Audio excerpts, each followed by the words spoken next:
আসসালামু আলাইকুম, কেমন আছেন সবাই? আমি দুধ চিতই পিঠা বানাবো, তার জন্য এখানে গুড় নিয়ে নিছি। পানির ভিতর গুড় নিয়ে রস বানাবো। এখানে চাল ভিজিয়ে রাখছি, আগে থেকে ভিজিয়ে রাখছিলাম। আমি ব্লেন্ডারে ব্লেন্ড করে নিব।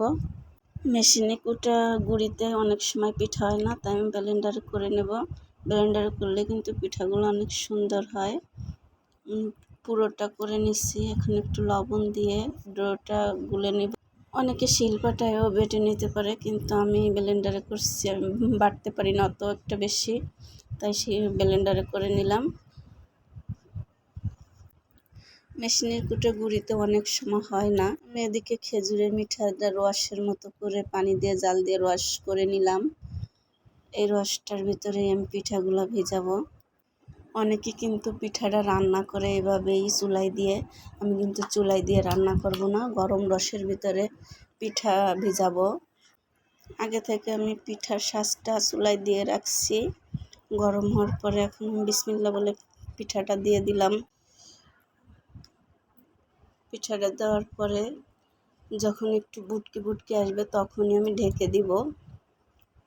তাহলে পিঠাটা ফুলে অনেক সুন্দর ফুলছে, কিন্তু ক্যামেরায় কেমন আসছে এত একটা বেশি বোঝা যাচ্ছে না, কিন্তু বাস্তবে অনেক সুন্দর ফুলে গেছে পিঠাগুলা। আমি পিঠাগুলো একদম উঠিয়ে গরম গরম পিঠাই ওই রসটার ভিতরে দিয়ে দিব। আমি আর এই পিঠাটা রান্না করব না, এমনিতেই ভিজে যাবে। আমাদের দেশে এভাবেই রান্না করে, আমার মা চাচি তাদেরকে দেখছি এরকম রান্না করতে। গরম পিঠাটা দিয়ে আবার ঢেকে রাখবো। আমি আর একবার দিয়ে দিচ্ছি পিঠা।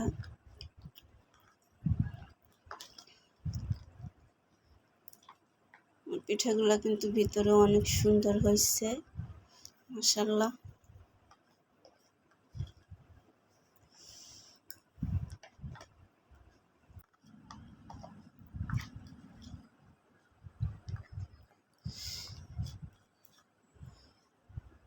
অনেক সময় মেশিনের কুটা গুঁড়িতে এরকম ফুলে না, তাই আমি যখন করি হয় শিলপাটায় বেটে নেই, না হয়তো ব্লেন্ডারে করে নেই।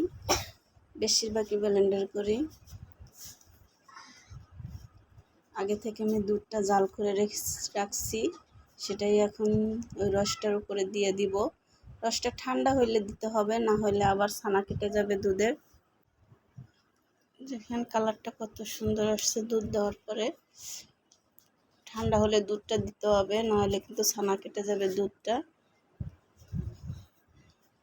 এখন আমার মেয়ে খাবে, ও অনেক আগে থেকে খাওয়ার জন্য চেষ্টা করতেছে, আমি দিচ্ছিলাম না এতক্ষণ।